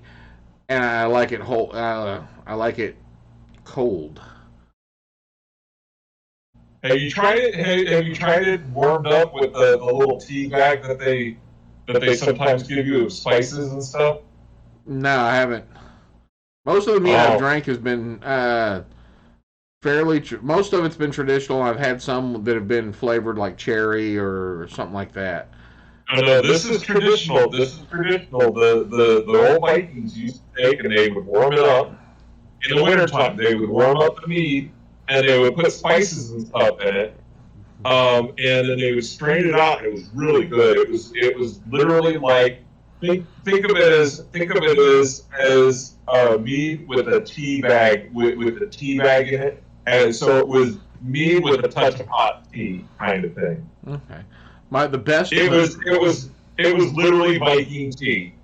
The best mead I have ever drank was from a made at a the meadery used to be a monastery. So their brand was Monastery Mead, but they had a recipe for it was a 700-year-old recipe. Whoa. That used burnt whiskey barrels. Yeah. In it. Oh my God, the flavor. Just because you had that, you had just that charcoaly goodness to it. It was really good mead. Yep. I can't drink beer because it's got hops in it. And it's weird because anything in the cannabis family, which hops is a part of, anything in the cannabis family, I can't be around. When I was volunteering with the Sheriff's Department for a little while here, I walked into a drug house and it was filled with pot smoke, and it was my first encounter with pot. And I was like, "What? 16 at that time, and I was a volunteer. I was volunteer with them, and they'd already taken everything down. So I basically was coming in to either write a report or hand out report papers to bring in more evidence back. I was the gopher. And I walked in, took a big deep breath, and next thing I know, I'm outside. Some guy's got a needle in my leg. I'm, coming back to breathing, and they just, some guy's sitting there going like this on my chest, and I'm like, what happened? Dude, are you okay? I'm like, I have an anaphylactic allergic reaction to pot. Wow. Yeah. When I drink a beer, that is sad. When I drink a beer, my epiglottis in the back of my throat swells up the size of a golf ball. Ugh. Get your bee sting uppercut and pour lemon. That's still better than no beer. I will have to agree with you. I wasn't a big beer drinker. I liked bourbon. A bourbon drinker. But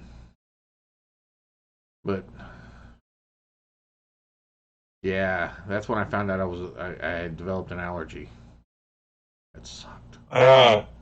Alpha Kenny says that mead with fruit is called Melomel.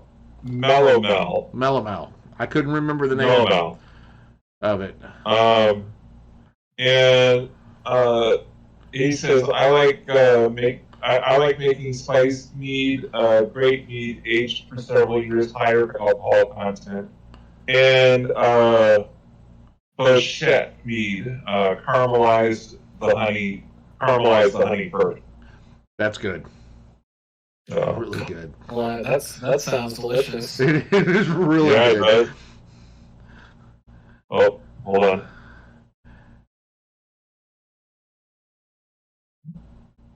The Shadow. Actually, you're not too far off. It's the Shadow Kitty. It's the crabby old 11-year-old black kitty. Somebody had mentioned every time I drink bourbon, I think of the movie The Shadow. Best scene. I need to rewatch that movie. The Shadow Knows. Only the Shadow knows. What evil lies in the hearts of men? Yep.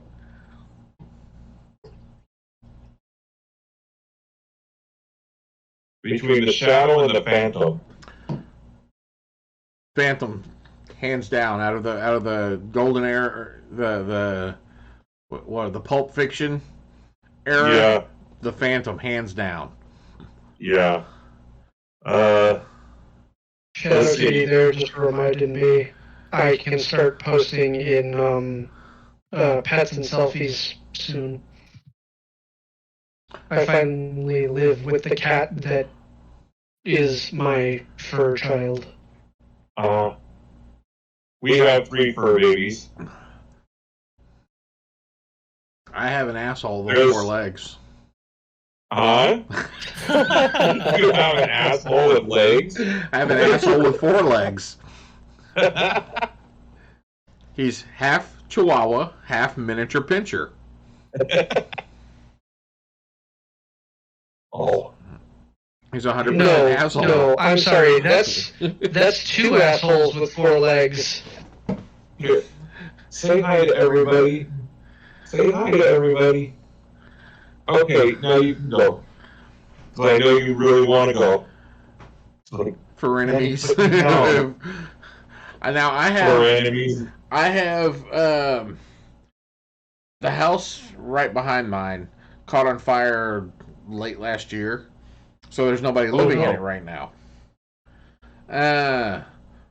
But there was a couple of cats that were out and about in the neighborhood that have taken up residence in this home or in this backyard.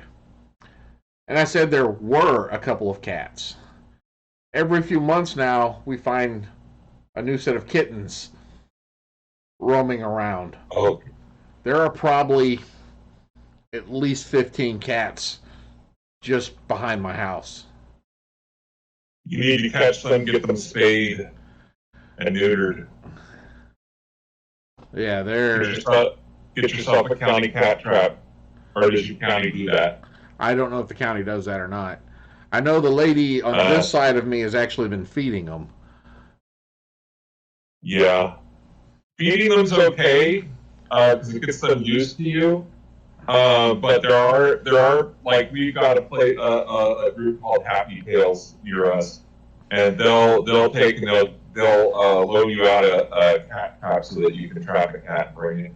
And we've been thinking of doing that with some of the cats around here because, I mean, they just keep having kittens, and it's,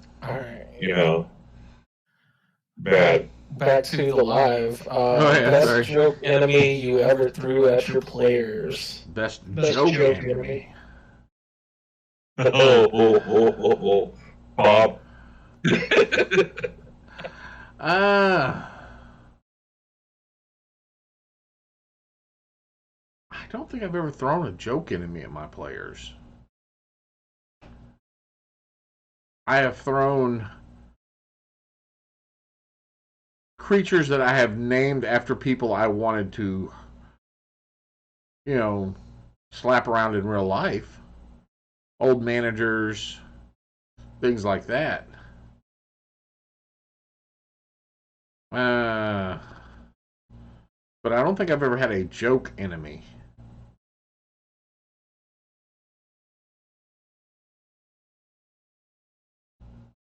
I kind of had one that I sent out a LARP.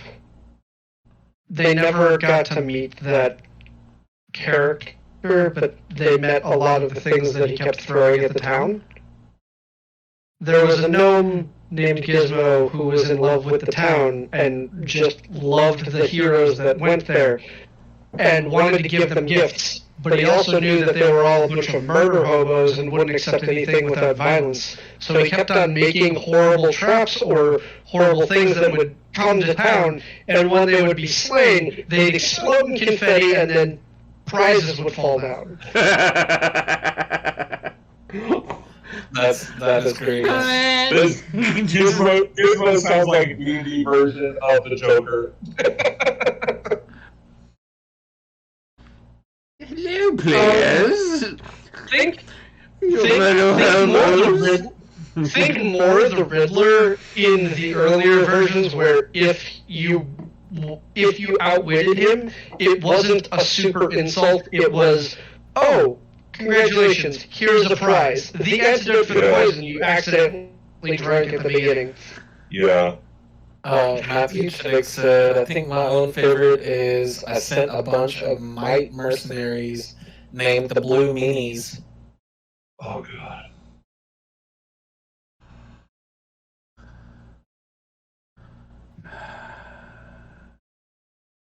That's just sad.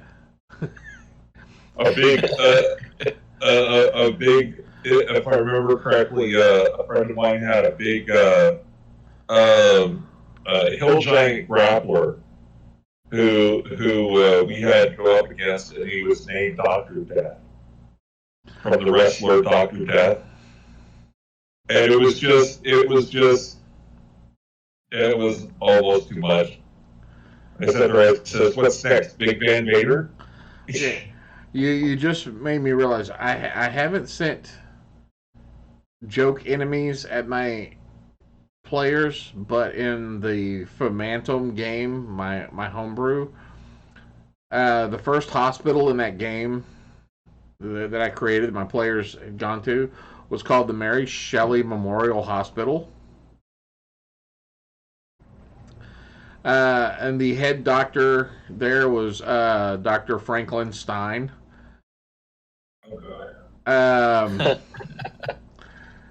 And it just gets worse from there. Like the terminal ward was Dr. Ian Kavork.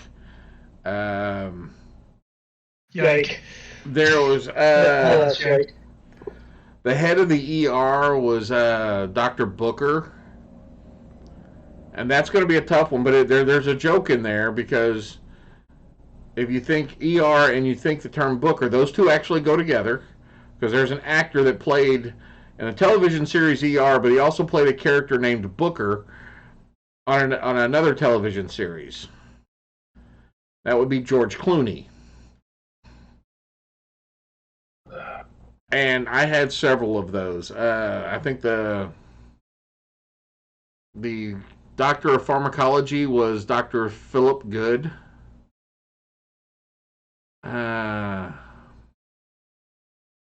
And somebody's personal physician was Dr. Careless. So yeah, there was some things like that in there. What's the best game-breaking experience that you've had? Best game-breaking experience? From Moonshiner Rage. Yep. What do you mean about that?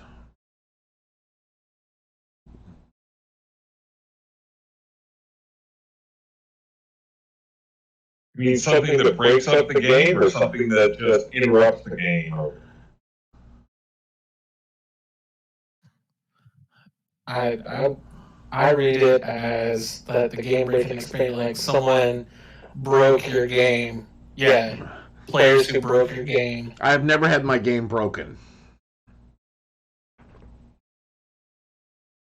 He's so twisted that if you break it, he just puts this in the game. There's no such thing as a broken game. Well,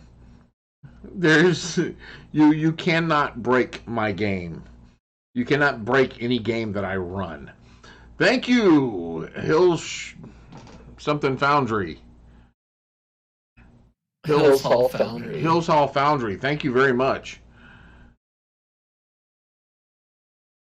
I've never had a game breaking situation, because I can take it and run with it. There hasn't been one. You did have to nerf my weapons in our game because they were a little broken. Yeah, but it was fixed. We fixed that. It's the game itself isn't broken. You can't break the game. You can break the players. You can break the DM, but you can't break the game. That's the beauty about it. That's the beauty about any of these RPGs. If you've got somebody that can roll with the punches, be it player or DM, there's no such thing as a broken game. You can fix it on the fly and keep on going. You can fix it later. No broken games. A barbarian that was polymorphed into a house cat. That's funny. That'd be one pissed off cat. God. Oh, what was it? Something about a barbarian. Something I was supposed to get with Tormia with. I have something I have to get with my children. I actually came up with something for you, Tormy, and I don't remember what it was right now. But it dealt with barbarians. I smell trouble. Beware of high-dex finesse barbarians. You know me. I'm always happy to put in a little bit of brain work and build up a homebrew. And I've told them to contact you, because they're in our Discord, but they haven't yet. Your kids are? Yeah, my whole family. I know the missus. Yep, both children are as Did well. not realize that. But they refuse to. They have asked me not to say who they are. Yeah. Are they anybody in the Order of the Scale, or are they? If they are, I don't know. Look, I don't know who's in the Order of the Scale. There's a members list for the Order of the Scale now. I have no clue who's playing on this. I don't know if they actually partake in any of the RP on here or not. We actually had to create a list so we could keep track of levels and games played and all that. What's the hardest hit I've ever been dealt? Real life or in game? Right. Fatherhood. Fatherhood. No, that one actually wasn't that hard. Home ownership. Taxes. There you go. The taxes. That's probably the one that did it. The player who thought he was being smart burning down the bandit fort.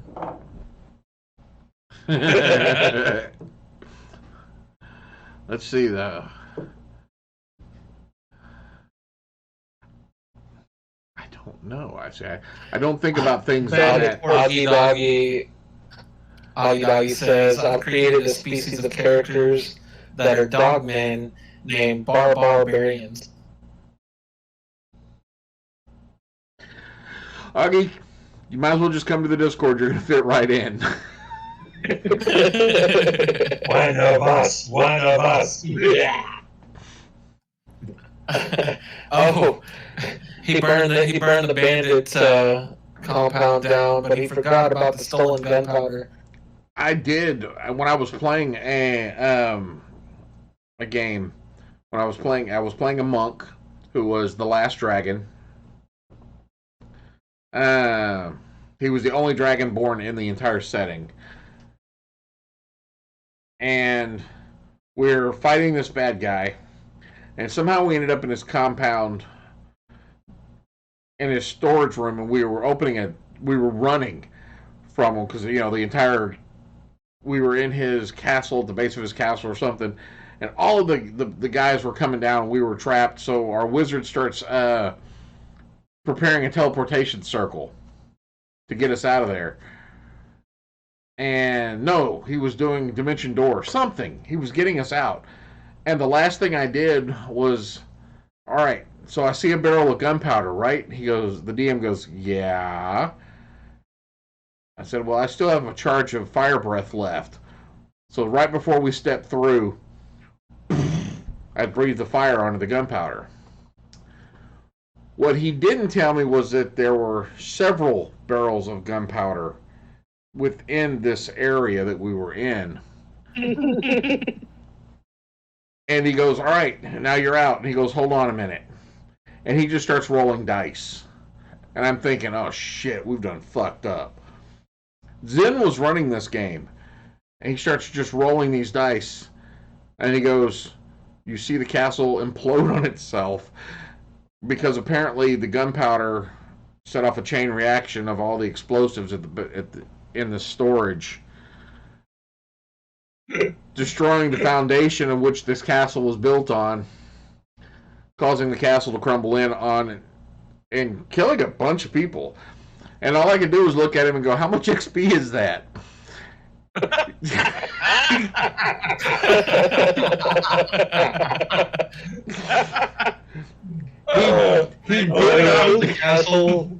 He did not level me up for that. But that was the same thing. Oh my god. You're the bearded guy from that comic of like, we're all level 1s and we're about to walk into this dungeon. Hold on, I've got an idea. Rigs the dungeon with dynamite, pushes the plunger, and everybody's like super buff and level 20.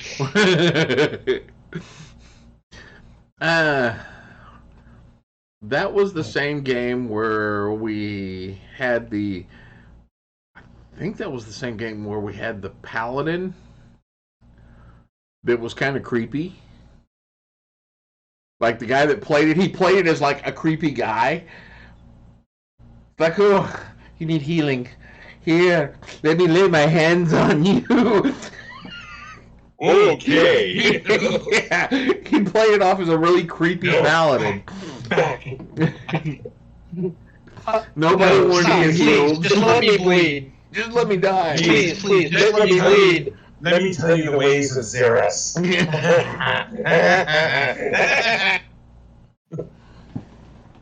Yeah, that was a fun game.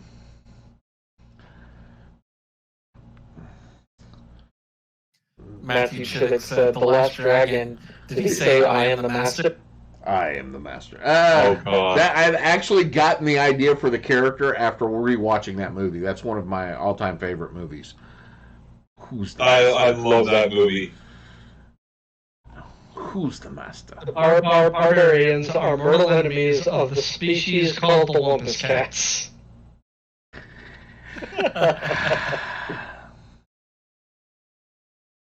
Look, come to the Discord. There's an ongoing living campaign in there. Speaking of that, I need to talk to you about experience stuff after we're done here. Okay. Reminded me. And if that seems too overwhelming, we still have a looking for group channel that is always running, and I think has 3 or 4 that are still have open slots. And we have 4. Oh wait, no. As of Friday, we now have 5 DMs who like to play, who like to have games. You know, sometime on a regular basis, sometimes randomly. I do Sundays. Have a good night, the real fluffy bush ranger. The real fluffy bush what? Bush ranger. Okay. He's on. It's on TikTok. Yeah, I know. I just, the real fluffy. Okay.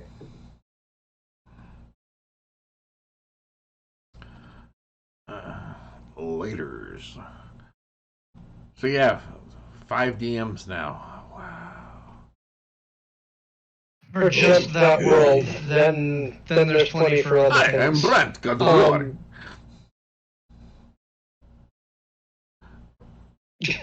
Sorry, somebody posted that up. I'm Brent, God of War. So go to my profile. There's a link in the Discord. Then what? Join the Discord. The spot near the bottom of the channels where you'll see Hasek and the Order of the Scale. Level 1 character. Made on D&D Beyond. And then you can join. We were having it where you had to start with a city guard, but apparently that got to be too confusing for people, so... You can join the City Guard. You can join the Order of the Scale. You can just be an adventurer that roams around town. Yes. D&D Beyond, any homebrew stuff would have to be approved by the DMs. And standard array or point buy. Yeah, standard array or point buy. And there's a spot in the Discord where you can post your character sheet as well as your backstory if you choose to do so. You do not have to send them to me for approval.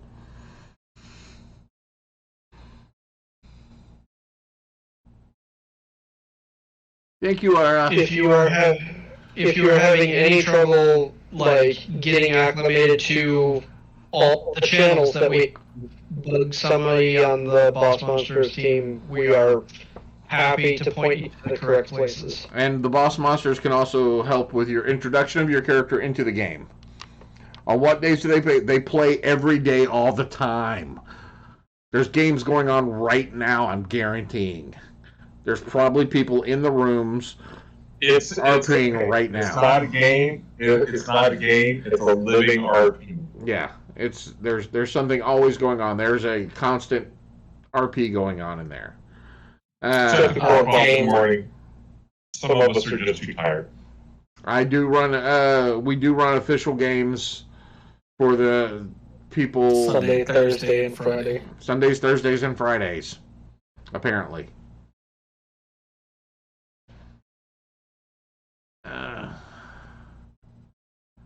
Common occurrences mentioned any restricted races or classes now, or hold your peace.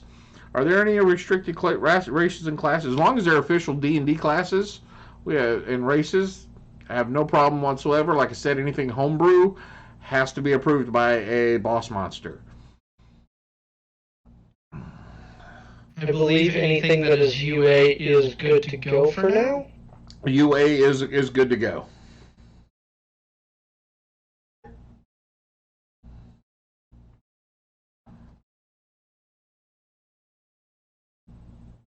Yes, please do. Please join. If you want, just come in and just come over and just look through them and see what's going on and see if you want to join. Existing characters, well, this isn't a complete campaign setting, away from anything on Faerun or any of those other typical D&D stuff. Yeah, we do not. There are no evil aligned characters in the game itself, because the OTS, which is the main group that started it, is basically the right hand of the Sultan. They are the musketeers of the Sultan.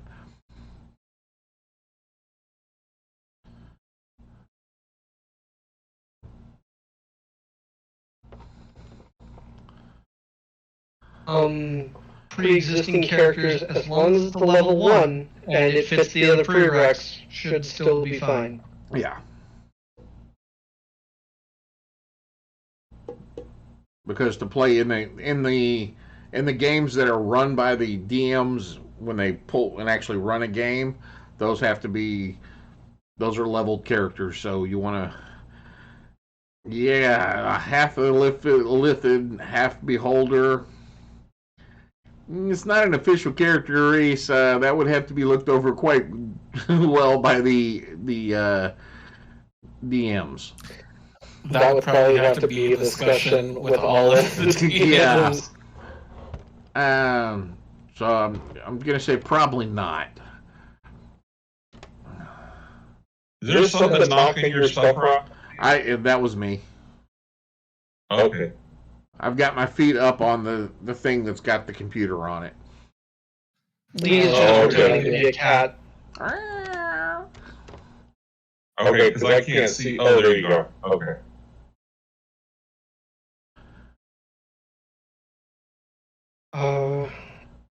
You only have one question. Who banged food to make the... Oh, look at... Yeah, that's a good question. Probably. The Beholder probably thought, I wonder what I would look like as an Illithid, and dreamed it up. Freaking Beholders. Their dreams... what would that be called?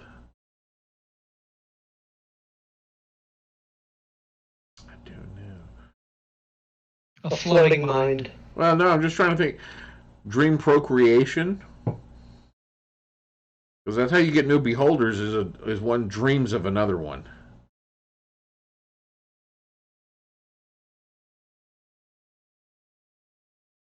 I believe that's I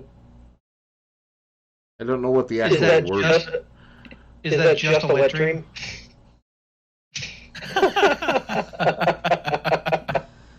What was that? No, don't repeat it. It was too good to be repeated. You people. Oh, God. Yeah, I don't think there would be a name for that type of species. They're just odd.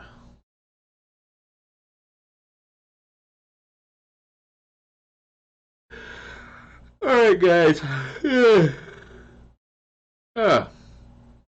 It Time is for your nighttime plug. time for my nighttime plug. Which plug is this? Is this the Patreon?